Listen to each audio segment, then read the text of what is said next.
Welcome to the Recover You podcast. I'm Kylene. And I'm Patrick. We are a couple in recovery from sex addiction and betrayal trauma. Together, we share our story to encourage you on your journey. It's here that we talk about sex addiction, betrayal trauma, mental, emotional, and physical health, faith, and anything and everything needed to recover you to your most authentic self that God created you to be. Welcome, everyone, to another episode of Recover You. Patrick is not here today, but I am not alone this episode. I have the beautiful Amanda Testa. So let me do a quick intro. Amanda is a trusted healer, coach, and guide who served hundreds of clients over the years with masterful skills in coaching, pleasure embodiment, and somatic trauma resolution. Her clients tenderly heal their relationship with their sexuality, shamelessly embrace pleasure, own their sexy confidence, and cultivate deeply connected relationships with her fiercely loving support. You are very fiercely loving, very compassionate, empathetic person. When she's not leading transformative sessions, you can find her snuggling her spunky 11-year-old, flirting with her sexy hubs, playing in nature, enjoying live music, and having epic conversations about sex with fellow experts on her Find Your Feminine Fire podcast. So welcome, Amanda, and thank you for coming on to continue the always difficult conversations around sex. Thank you so much for having me. Yeah, and even just naming that right off the bat, maybe just, ensuring that as you're listening, or just maybe it's doing something to take extra care of yourself, right? As always, it's always just a nice little added thing to maybe just look around and think, what can I do to make my environment a little bit more enjoyable, just even right now, right? Take a breath, whatever you might need. Yes, because today we're going to talk about sex specifically, which we have been talking about in some of the other episodes, but specifically related around the idea of trauma.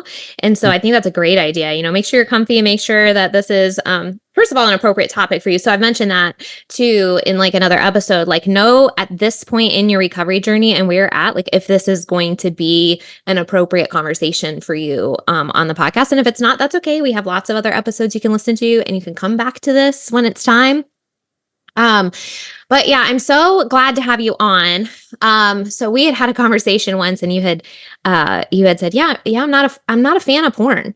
And I'm like, oh, it's so nice to have a sex coach and relationship coach that's not, because sometimes I think in that realm we go, oh, they just think everything goes. And I think your perspective is so much more on deepening intimacy and deepening connection between the partnership. And when we worked together, my experience was so much that your focus was so much on creating safety. And you're so compassionate for the place that I was in, which at the time that I was working with you was within the first year. And it was actually, I think maybe within the first four months when I reached out and connected to you. And I was like, this is going to be a problem for me. And you never pushed me beyond my personal readiness or my personal boundaries in this area, because I really, at that point, it was such a stuck place for me, and it was so difficult. And I had such a complex relationship with my body and with sex and intimacy at that time. And so soon after betrayal and finding out just everything. And so you were just always so compassionate and meeting me sort of where I was and offering such gentle exercises. And I remember one specifically, I think it was my favorite one, was this visualization that you had. Specifically, I think it was focused on bringing positive energy into my pelvic floor, and my pelvic bowl. And I think there was a honey pot that we filled with positive things and we poured it into my pelvic area, and just so many things like that. And so I just want to start out by thanking you for your part in my journey and for just being an awesome human who talks about these things and who helps people through these things, and for doing what you do. Thank you. I received that. I'm just celebrating you too, because, we were actually just talking before we started recording, just this is not an easy road, and not sugarcoating that, but also there is post-traumatic growth, which I think is what I really want to just remind everyone, that is possible. And so, and I think too, around sex and trauma, there's so much interconnected and it's such a challenging road. But like you say, when you can find a way to approach it that is at the right speed for you, that is not pushing you at all, it's all about doability. Mm. There, you take the baby steps, right? And step by step, you find your way back to yourself, to what brings you joy, to connecting with your body in ways that feel good, and all those things. I love that you mentioned that the way you said that because I think so often, and maybe you see this with people that you work with as well. I think we so often put a timeline on it because we have expectations around wanting to have sex, right? Wanting to feel connected with our partner. And then also expectations around, well, I have so much information, I have so much knowledge, or my partner's done so much healing work or whatever. I should be healing faster, right? What are your thoughts around sort of ditching the timeline and really respecting your body and like your perspective on that and healing in that area? Yeah, I think that's a great question. And it's true, not only because we put pressure on ourselves, but I think just society in general, if we identify as women, that we are often the ones that are viewed as like, well, we like are kind of leading the ship in the relationship and we need to be the ones. And, there's so much pressure on us to make things right or to move on or whatever it is. And it's just a bunch of BS, in my opinion, right? Because then we put pressure on ourselves and Yeah. it doesn't work. It does not work because we can only go as fast as the slowest part of us is willing to go. And often that, Ooh. yeah. And Yeah. often Say when we that work, again. yeah, we can only go as fast as the slowest part of us is willing to go. Mm. And I think that is one of the hardest parts about this work sometimes is that frustration that comes with being patient and just like trusting Yeah. the process and trusting the growth that will happen. Because oftentimes a lot of it's underneath the surface. Mm. Right. So maybe you're doing a lot of work and you're like, oh, why is this still so hard? Or why am I still so triggered and all these things? And then realizing one day, like the sneaky, powerful work over time, one day you're all of a sudden like, wait a minute, Yeah. I just had an experience that usually would totally trigger me. And now I'm like, wow, that actually, I didn't have that same response. Yeah. Or so I think that's important to know. And also too, our brain is a very fast wavelength, right? We think and we want to think our way out of things or like read our way out of things and like Mm. all the things, but really our wavelength of our body is way slower. And oftentimes that's got to catch up Oh, that is with the such an changes our brains want to interesting. make. I've never really thought about that actually, that our brain and our bodies would have different frequencies and wavelengths and energies. I mean, it makes sense. My if I think about it in my personal body, I'm like, my brain is very fast and very active, and my body not so much. So that actually, I mean, very much resonates with me, but I've never really thought about it in those terms. I have thought about it in the terms of you never want to override like your nervous system or move faster, than your nervous system is ready because, correct me if I'm wrong, but that would be a trauma to your body as well. And then that's you choosing sometimes unconsciously to do that. And that Yeah. can make it harder and go even slower. And I would just say, the number one thing to keep in mind, I feel like the number one key is compassion for Yep. ourselves and to really honor, like we might do that and that's okay, but Mhm. we learn. But it reminds me, I like to do this kind of example of working out, right? Say, for example, you haven't worked out in a long time and you're all excited to go to the gym and you pick up these heavy weights. You're like, yes. And then you do some bicep curls. And the next day you're like, I don't know what I did, but I did something. And now I've got this terrible tendonitis in my elbow. And now I can't even work out at all. Right. Mhm. It's that type of thing. Similarly with our nervous system, like we sometimes might realize like, well, that was too much, but that's okay. We can just forgive ourselves and go back and be like, okay, I'll go a little bit slower next time. Or maybe I want to tune in a little bit more to the real truth of what I need in that moment. Right. Mm. Yeah, I really appreciate that perspective and kind of back to what you were saying earlier as well, because there were so many times I think where I felt so broken because I was like, why am I not moving faster at this? What's wrong with me that I feel so stuck or that I'm taking it so slowly? And I think we can put a lot of pressure on ourselves for so many reasons after betrayal, right? And it's like, I just want to be fixed. I just want to be back to what I might perceive as normal or, whatever goal it is that I have. It's like, I want to hit that yesterday. you know? Um, and there was a lot of frustration, I think, on my part for that, and a lot of self reflection. Kind of, why am I the way I am with this when other people aren't? And I'm sure so many things play into that. I know my own history and my own, different experiences that I've had sort Mm, of piled up to my response, you know? right. And I will, and I think that's one of the great things about the work that you do and just educating people in general on how betrayal trauma can really affect our sexuality and so many different aspects of Mm. ourselves, right? Because one of my mentors, Rachel Maddox, shares this definition of trauma, which I really like. She calls it's an embodied violation hangover, Mm. right? So in some way you were violated and your body is really feeling it and reeling from it.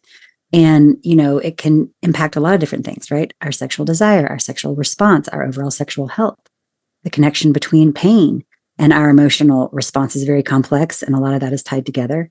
And Mhm. there's a lot of different aspects to it, right? Not only physically, physiologically, emotionally. So, I think just even to educating yourself on how, it's normal that that's happening. Like, even when you don't like it, it's very common that, the way you respond sexually changes after betrayal trauma, right? Mm.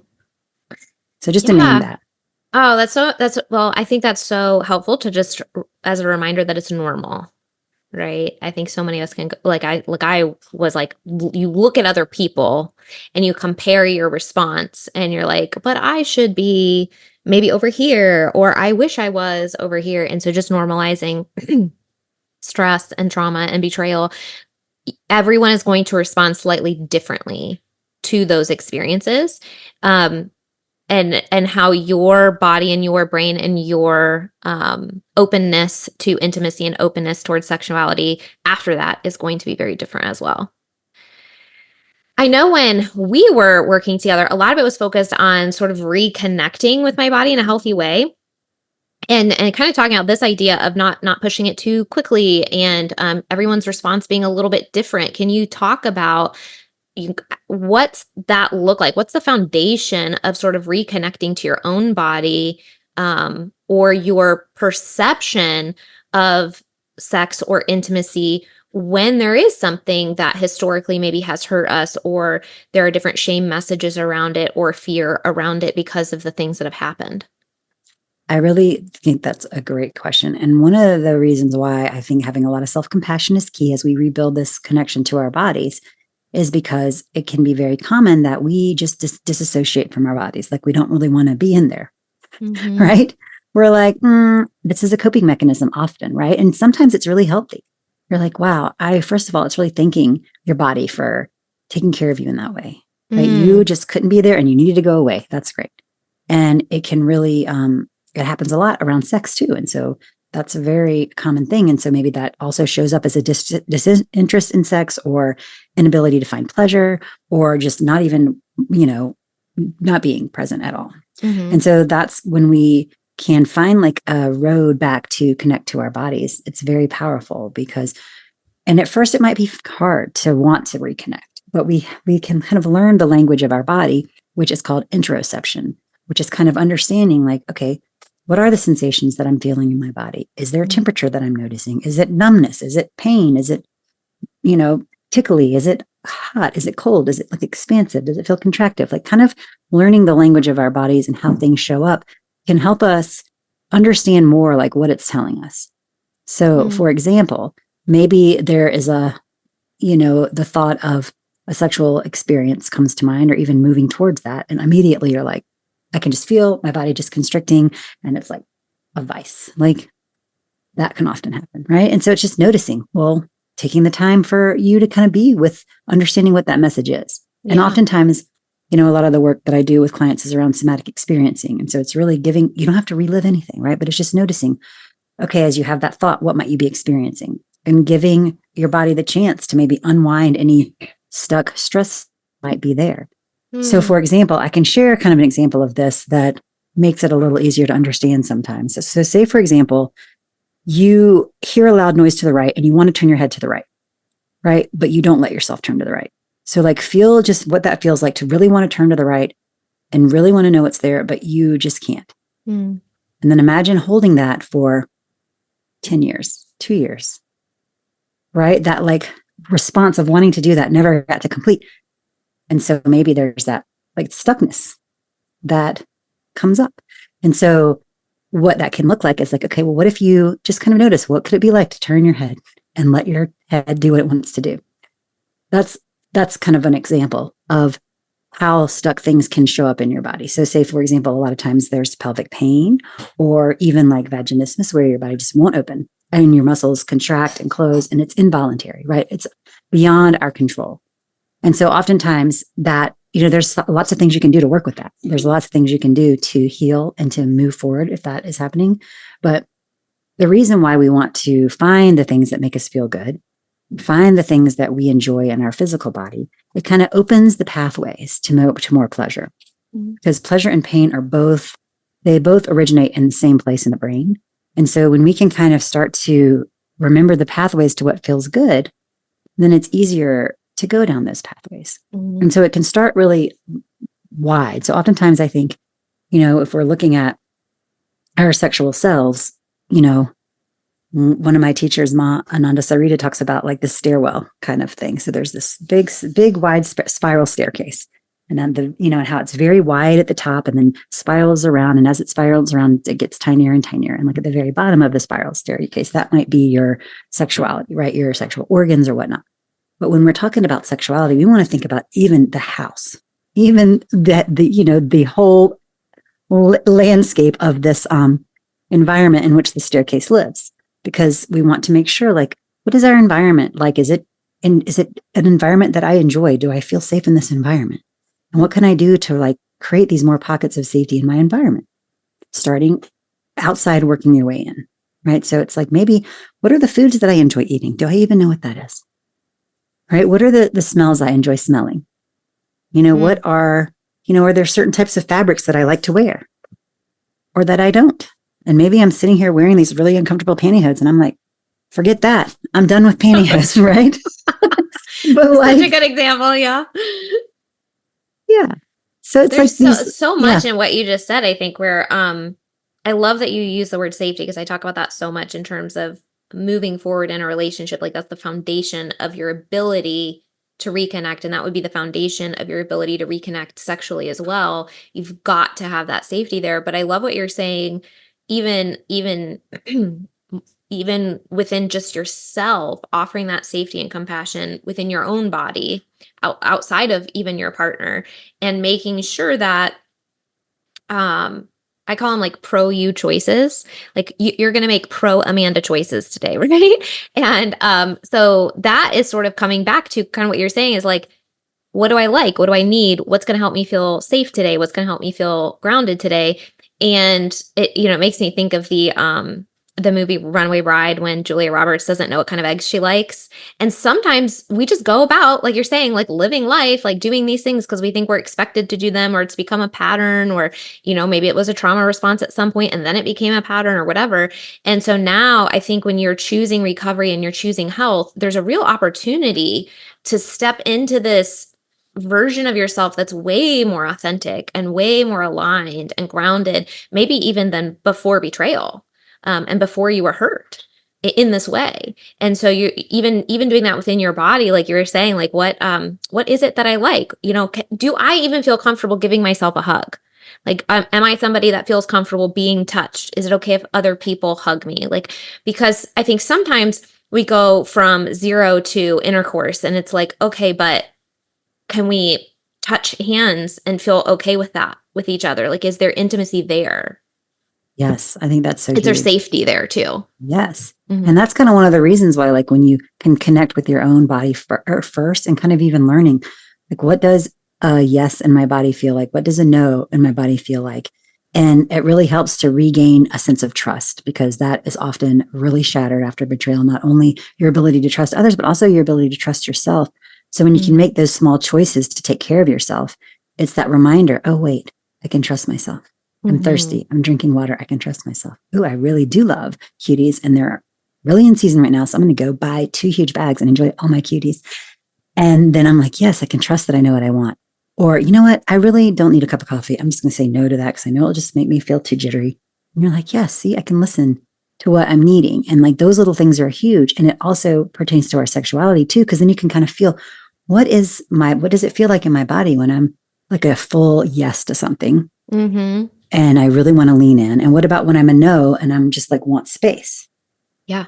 And so then when you can feel into that, it becomes more, it definitely goes hand in hand with sex, because then you can feel in like, what might I need to feel okay to move closer? What are the things that I Yes. need? Yeah. Yes. And for me, as I was moving through it step by step, there would still be sometimes slight discomfort in terms of, okay, this is the next layer that I'm ready for. But so much safety had been provided. There was most of me was going, but this is the right next step. Like there's safety here. This is what I want to do. But because it's new again, there's a fear here. And that's different and important, I think, to recognize then it's not safe for me. It's not the right time for me. And so I think that does take what you're talking about of tapping into your body and really knowing, really understanding what it's trying to communicate to you. Because discomfort in the terms of nervousness or feeling like, oh, I'm being brave doing this is maybe a little bit different than this is not safe and this is not the right time. Exactly. That is such a great point to name, because it is a courageous thing, right? To brush up against that fear or the resistance and noticing, like, is this a true no, or is it just like my pattern? And like, and then kind of discerning that, which it takes practice, but then you can get better at doing, like you were saying, like, well, this is a safe environment. I am feeling good. All my needs are being met. I am feeling okay with this. Of course, part of me is scared and nervous, but what if we just take one little step and notice how that feels? Or what if we just do the one next move and notice how that feels? Oh my gosh, yes. Knowing that I can stop at any time I want, right? Well, and that too is so important, right? I think sometimes, again, it's like, okay, well, 0 to intercourse, or if I start, I'm not allowed to say no, or what. So maybe we talk a little bit here about communication and boundaries with your partner and making sure that that safety aspect is so present in this experience of reconnecting. I think that's really huge, because really, that creating that sense of intimacy where you feel emotionally connected, where you feel like your needs matter, where you feel like you aren't rushed. And I know that sometimes is really hard. And I think it's a lot education too for the partner to understand going slow is important. Being able to stop whenever is needed is important. And sometimes that can feel frustrating for everyone, but also it's so important to know, like, you cannot push, you cannot force, because that extra pressure is even harder, right? As you're trying to move past. And so I just say that is, even just being able to communicate that, understanding as you move through the healing process, sex might look different. Maybe there's other ways of connecting physically that feel really good that don't involve penetration, right? Maybe there's other things that you can explore as you build the safety and build the trust back to where you want to do more. And also, and that was so much our process was baby stepping it one piece at a time. And I sort of would come and say, okay, this is what I'm comfortable with next. And we would actually very much approach it like trauma exercises.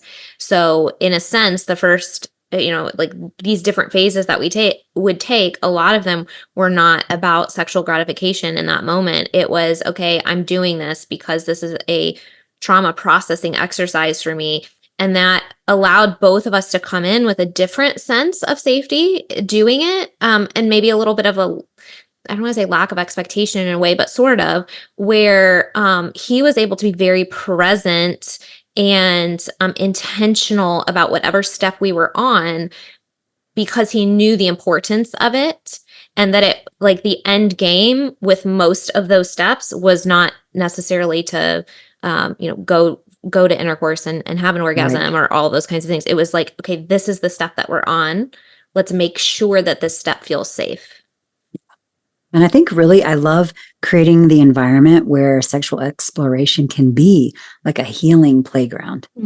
So, because it's having that reverence for whatever comes up for either partner. If there's emotion, if there's pain, if there's release, that you can pause and hold each other as you experience that. Yeah. Right? Hold each other through what's coming up, because there's so much often trapped in our bodies around that. And so it's even noticing, like, oh, I'm noticing, like, I need to stop right now. Can I pause and having whatever experience you need to have, whether that's a release of some sort, whether that's tears, whether that's just like, I need to talk about this or whatever, Yeah. pausing. And then when you feel ready, then reconnecting and seeing what's next, right? Yeah, and I think I want to clarify this point as well, because I think it's easy to think about this being a big need on the betrayed partner side. But we have to remember that a guy or any addict that's going through recovery can have a lot of negative associations with orgasm, with sex, with their feelings around sex. They might have shame around their body. They might feel like they don't deserve to connect with you after hurting you in this way. So there's a lot that they can actually bring, because so much of their um, experience and association and negative self-beliefs around it up until this point, this may be, and actually I think a lot of times, because addiction is an intimacy disorder, and so I think a lot of times this is the first time that a sex addict is actually learning intimacy and learning how to connect to their partner while they're processing and releasing shame. And so I think there's a lot there too. And I think it's really important to acknowledge, like, this isn't necessarily just on the betrayed side. There can be a lot of overwhelm, a lot of fear, a lot of insecurity on their side as well. That's so true. Yeah. And I mean, and that's one of the reasons why a lot of the teaching that I have studied with for a decade and that I like to bring in is around really conscious sacred sexuality, because it's like taking it to a new level. It's like a connection that allows for whatever is there to be witnessed and presenced with compassion. Because it doesn't always, I think that's one of the things too, is we get such an altered view about what sex really is, or what it looks like on TV, or what it looks like in the movies, or whatever.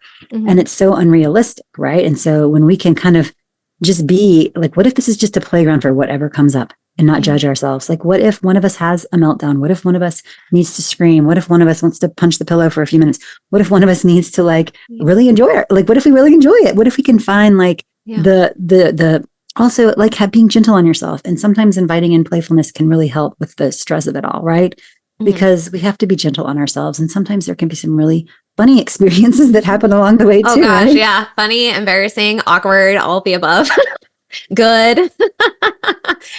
Yeah, absolutely. How would you encourage couples to maybe begin or open conversations around this?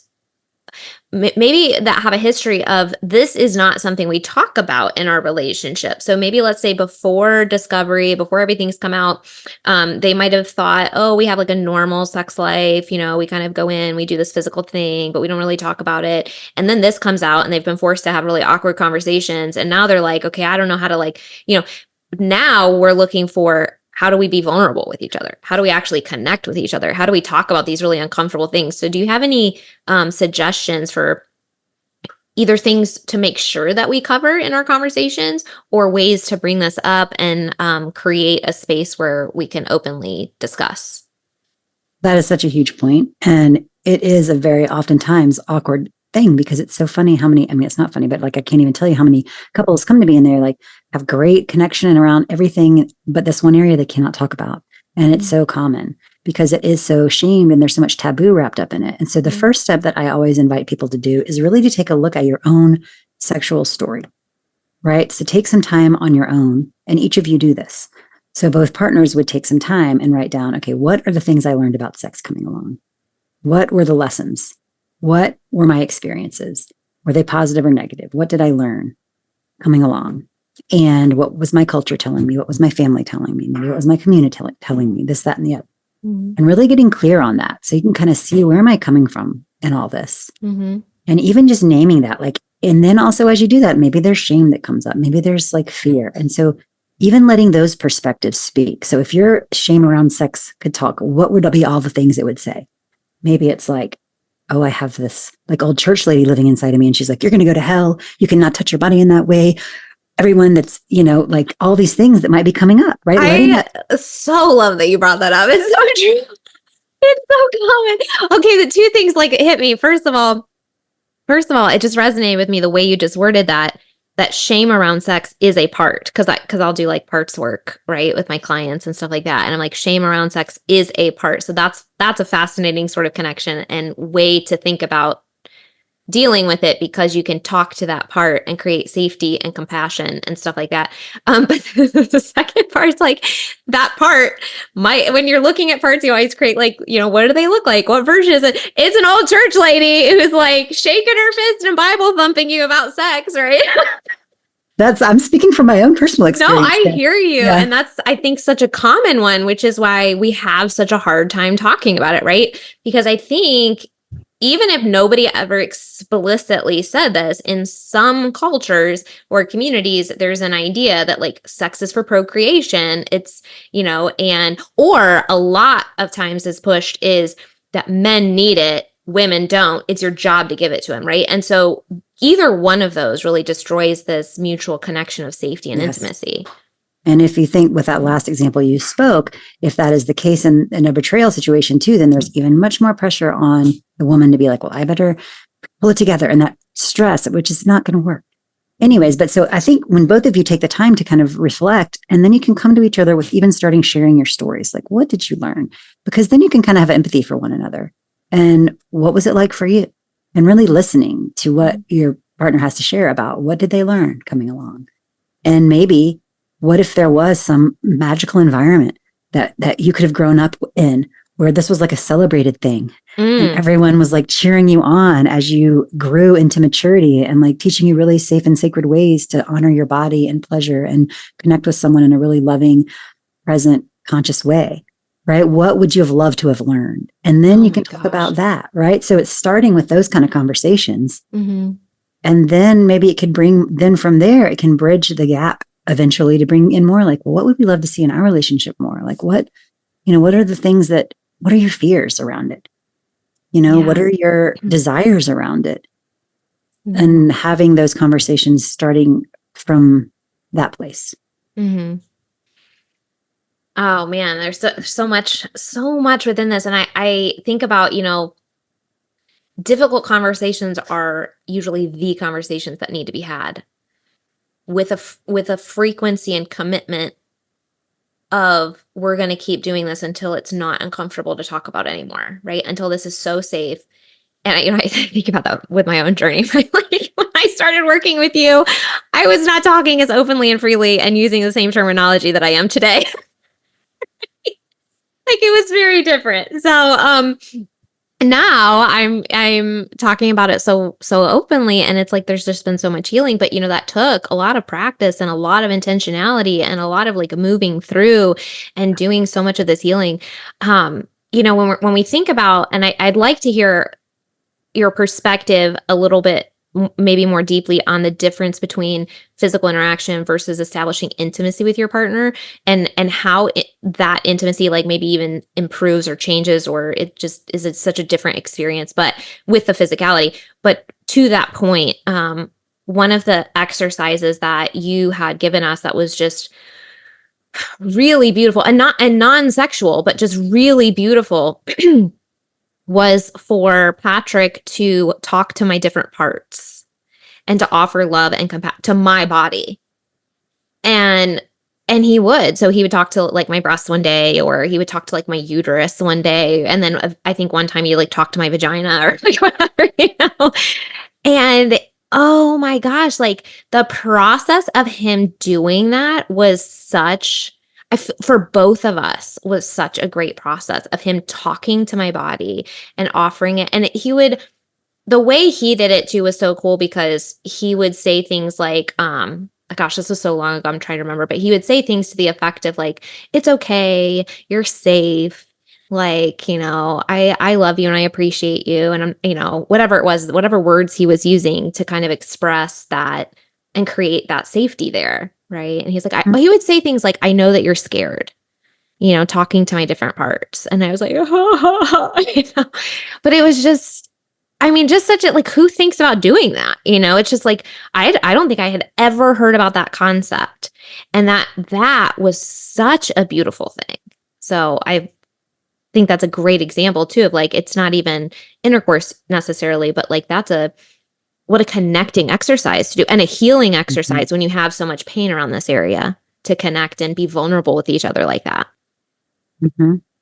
It is so powerful to really honor all the different aspects of our bodies and beings and the consciousness within them, right? Mm-hmm. And I think because, like you say too, it's like letting all the different parts of you know, like, I'm here and I am willing and I am not going to push you, right? So Mm-hmm. even like, and sometimes it can be, I love this example too, because you're kind of talking about the difference, I think, between like sex and intimacy a little bit. Yeah. And how oftentimes when we think about sex, we are just thinking like a specific physical interaction, Mm-hmm. right? Like maybe it's strictly physical, maybe it involves intercourse, maybe it involves other types of like physical touch.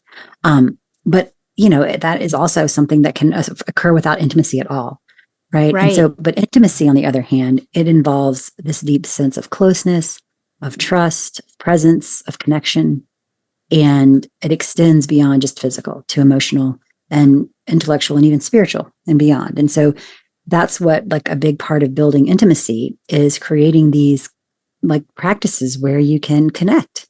Mm-hmm. And oftentimes that can be a good bridge too to build towards more physical forms of connection, because you are building that sense of safety, building that sense of trust, and finding that closeness How in do you, ways that you do feel more comfortable being physical. yeah, and maybe that just answered the question. I was gonna say, how do you think that impacts the physical? Like, let's say you're doing the exact same thing, but one has intimacy. Like, how do you think that's going to change that I mean, experience? so there's definitely a lot more. I feel like there's more of a sacred connection, right? I really love the term sacred union, because I think it's so Yeah. beautiful of like really when you love someone and you want that connection, and it's a special union between you and your partner that is can be such a healing experience. It can be a place to really allow all your vulnerabilities to be witnessed and held. That's the key part, being held. So when you have the ability to know, like, we have an emotional connection, we can talk about our issues, we can share it and honor each other's boundaries. That when Mm, you have that kind of intimacy and closeness, when you bring the physical act of sex into that, it just makes it so much more rewarding, I think, for the parties involved, right? yeah. Because they are being seen at a deeper level, they're connecting at a deeper level, they are holding space for each other at a deeper level. Hmm. Does that make sense? Yeah, and I think too, even just the idea of when you have that intimacy and that connection being present, um, so thinking about like the addiction side of it, right? And you mentioned like dissociation earlier, and we talked about shame and stuff like that. This might actually be one of the first times that they're totally present with their partner in a way that is just so different than any sort of physical sexual encounter they may have had in the past. And for the betrayed partner, again, kind of the same thing, right? If your partner is present, being fully seen, both of you, I think, having that experience of being fully seen and valued and loved in a way that is just so different. And I think that too can have an impact even on how the body responds, right? That extra layer of I'm being seen, I'm totally safe. We've had these conversations, we've had this connection. Speaking of connection, Patrick is like really good at like energy. Can I just say he's like really like he can he can like whoosh, like this sounds weird, but he like whoosh me with his energy and I can literally feel it. So it's just a very interesting I don't know, I guess I would use the word connection in that area. Yeah. And so that's kind of a cool thing to experience as well. It's like if you've never tried to connect to your partner's energy, like doing some exercises Mm-hmm. around that can be really, really cool. Yes. Energy can be such a fun thing. I love playing with energy, and sexual energy can be delicious. And everybody has kind of a different flavor or erotic persona, so to speak, of what they like, but really kind of learning that around each other. I think that's one of the beautiful things about when you open up to this deeper connection and closeness and safety, then that is when sex can become so much more than Mm, just a physical act. It can become like just this, that's where you can find ways to deepen it that lasts a lifetime, right? Because there's so many different things you can learn. There's so many different aspects of things that you can explore, yeah. right? Like playing with energy and how that can sometimes feel so amazing. And you're not Hmm. even touching, right? Hmm. Oh yeah. One time he was, because we'll just sometimes be like, let me send you energy or, whatever. And so one time he did it And I was like, were you like pulsing it? Was it coming in waves? And he was like, how did you feel that? And I was like, I can tell, like, you're really good at it. Like his I love energy is like that. very strong. Like, Hmm. and I guess I'm really receptive to it. I don't know, but Hmm. it's just that's such a cool thing. I don't know. I love that Yeah. stuff. And I think the Okay. other cool thing about that, I will just name this too, because the other Yeah. cool thing, and I think this is a really important thing to note, is because most of us never really were taught to work with our sexual energy and our desire in ways that are nourishing to our systems. Mm. That is why so many people have often been taught, like, if we have sexual energy, it needs to go outwards, it needs to go somewhere. When really Mm. you can use your sexual energy to nourish your own body, which that's more of an advanced practice. But I think if every young person would learn this, there'd be a lot less seeking it externally, right? Like Oh, really yeah. using it to nourish your own body. Yeah. Oh, you're getting into like recycling your own energy patterns and like the circuit within. Yeah, that stuff is, it's very, very cool and interesting and fascinating. Yes. Okay, so with the time that we have left, I think I would really love it if you could touch on the topic of hyper and hyposexuality as a trauma response. It's a really big question in the betrayal community. It's a really common response to go either way, and I think in some instances there's healthy versions of it and unhealthy versions of it, right? Like you may naturally be a little more hyposexual for a while you're establishing boundaries and seeing like, is my partner going to betray me again, right? Like that might be a really healthy space for you to be in during a season. Over time, if it turns into I haven't had connection with my partner in this way in a really long time, and now I'm really scared of it, then that may have turned into something that's unhealthy, right? And so what is your experience sort of seeing these as trauma responses, and what plays into those decisions, and our subconscious sort of like pushing us one way or another? And do you have any thoughts on finding the healing and the healthy middle? I mean, it's very common after a betrayal trauma that you do have these altered effects on your desire. And so, for example, you were just mentioning about hyposexuality, which is a decrease in sexual desire, or hypersexuality, which is an increase in sexual desire, just for those listening who might not know. But a lot of times they both can stem from an ability, like really wanting to try to control, right? Trying to control pain, trying to cope, trying to regain control in some form, trying to disconnect from what happened. And so that's a big part of it. And I think too, when it comes to dealing with each of those, there's kind of unique ways of playing with what's coming up. So oftentimes, what commonly happens is there's a hypo response, which means there's a decrease in sexual desire, which can be more about like dissociating, avoiding, all the things that go along with that. And it can happen on both sides, where there's, the cause is similar, but the result or the behavior is different. Mm-hmm. And so I think that's one of the things too, when it comes to working with hyposexuality specifically, that's when really kind of learning to connect with the body and learning how to find accessible ways to listen to what you need, right? Because you're not wanting to go there at all. Right? Yeah, You're not and wanting to go there at all when there's hyposexuality. that would be probably a good example of people have different thought processes on this, and that's okay if you agree or disagree with this. But that is an example, I think, when people are super hypo, where sometimes for women, self-pleasuring is actually like a trauma recovery tool as they are creating safety in their own body and almost retraining it that it's okay to have those feelings again. I think so. And that's why, I mean, a lot of the times when you're ready, and this is, again, it's a building up process of like really remembering what are the things that I need to move towards what makes me feel good, to be more present in my body, to be more present in my experiences. What do I need to warm up to these experiences? And from there, sometimes it is, and then you can even add in what is like some conscious self-pleasure practices that you could bring in to build that connection and to trust your own self and how you approach your body, so that it's easier to communicate to your partner around that too. Because sometimes it's even like, well, I can trust that I can go the speed my body needs. Or now I can trust that I know actually what I even like in my body. Because most of us has never been taught that. I work with so many women, and this is just the general population that don't understand their own anatomy or don't understand how pleasure works in their body. And so it's normal, right? Yeah. And specifically when there's like pain or disconnection or just like I've showed up for myself and I'm still feeling nothing. And I just want to give up. Mm-hmm. Right. Yeah. And then it's like, well, what are the places that might feel good? Right. What if, does it feel good to like hold your own hand? Like you were saying, can I give my own self a hug? Mm-hmm. Can I hold my chest and my heart? If not, okay, what Oh, about, can that I just massage my reminded feet? Can I yeah, massage my feet? Right. that just reminded me of another exercise you had given me that I loved so much, and that was the heart opening exercise.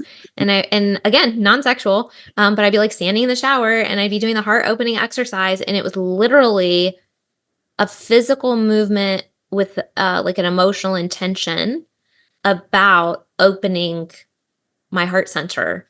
Mm-hmm. And boy, I mean, it sounds like, how can that help? Right. But it does. And you feel the energy moving. It's so fascinating. Like some of these things that seem so small, but can have such an impact. Yeah. And I think slowing down is great for both of these options because even if it's hypersexuality and you're like Mm-hmm. really feeling way more desire and just like often that is an acting out too of like what is beneath that?